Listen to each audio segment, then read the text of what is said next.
अविनाश करी Apulia इसे लाभी म्हणा पिसे गोविंदाचे.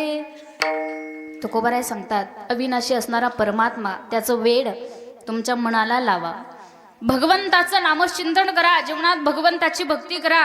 दादा तुम्हाला सांगू तुकोबारायांनी सांगितलंय अविनाश करी, जो त्रिकालवादित सत्य भगवान परमात्मा आहे, जो कालही होता आजही आहे आणि उद्या सुद्धा राहणार आहे. संत सांगतात सत्य तू सत्य तू सत्य तू विठ्ठला. त्याच पांडुरंग परमात्म्याचं वेड पिसं म्हणजे वेड माणसाच्या मनाला लागलं पाहिजे. आज या कलियुगाचा जर विचार केला कोणाला कशाचं कशाचंही वेड लागतंय, पण वेड लावून घ्या या मनाला भगवंताच्या नामाचं. आणि मनालाच का सांगितलं भगवंताचं वेड लावायला, तर शास्त्र आपल्याला सांगतं मन चंचल आहे, हे मन चपळ आहे, म्हणून या मनाला भगवंताचं वेड लावून घ्या.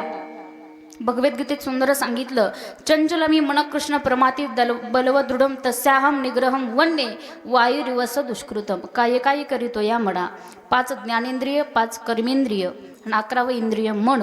इतकं चंचल आहे, इतकं चपळ आहे मन. चंचल चपळ जाता येता नलगे वेळ.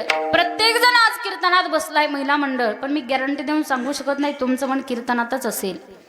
काहींना झोपा आल्यात, काही मोबाईल पाहतात, काहींचं मन घरी गेलं असेल, घराला कडी लावली की नाही, कुलूप लावलं की नाही, कुलपाला झटका दिला की नाही. प्रत्येकाचं मन कीर्तनात असेल, सांगू शकत नाही ना आपण. हे मन फार चंचल आहे, हे मन फार चपळ आहे. संत सांगतात मन किती चंचल आहे, मन किती चपळ आहे.